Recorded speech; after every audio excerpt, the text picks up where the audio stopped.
Halo teman-teman, sekarang kita mau nyoba mancing di kolam yang udah lama nggak dijamah orang.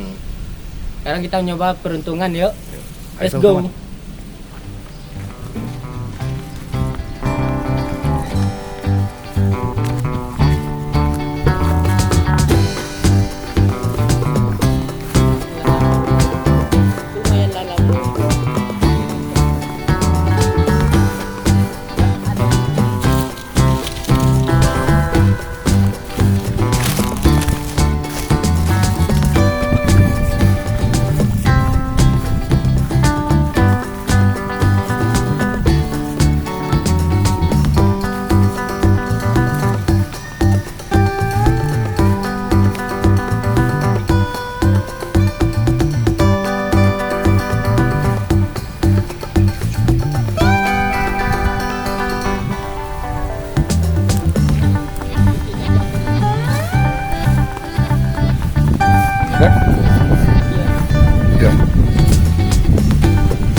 Enggak.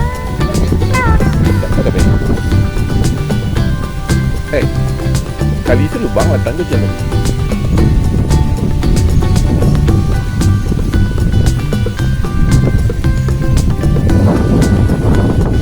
Oke, sekarang kita udah sampai di lokasi dan sekarang kita akan mencoba pakai umpan cacing ya.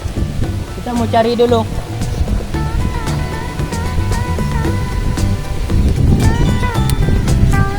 Agak keras ya udah teman-teman, karena ini banyak akar-akar pohon kelapa.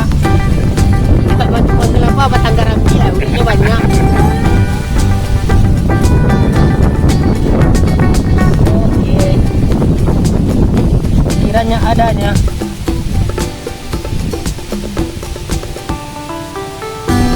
Ketik-ketiknya. Ketek masak. Ketik-ketiknya deh John. Dia lah jadi awak nyoman.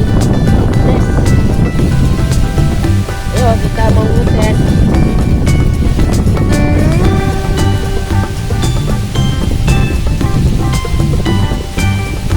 Nah, nih cacing yang mau kita pakai. Oke. Sekarang kita coba yuk.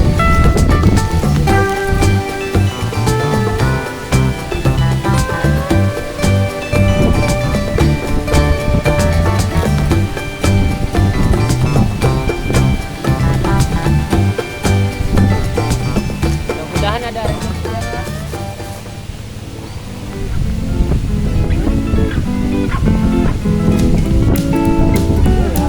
Angin sahabat.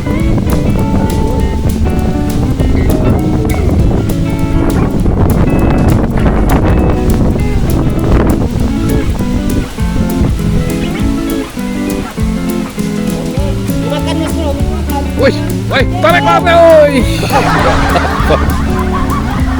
Belum dapat. Karena lebih pintar dari kita.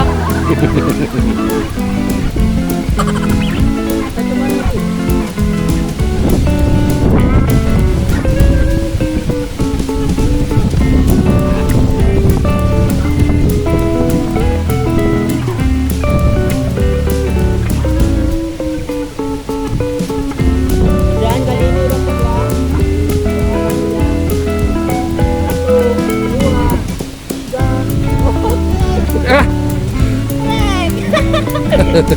Ini habis 3 bulan perjalanan makannya mas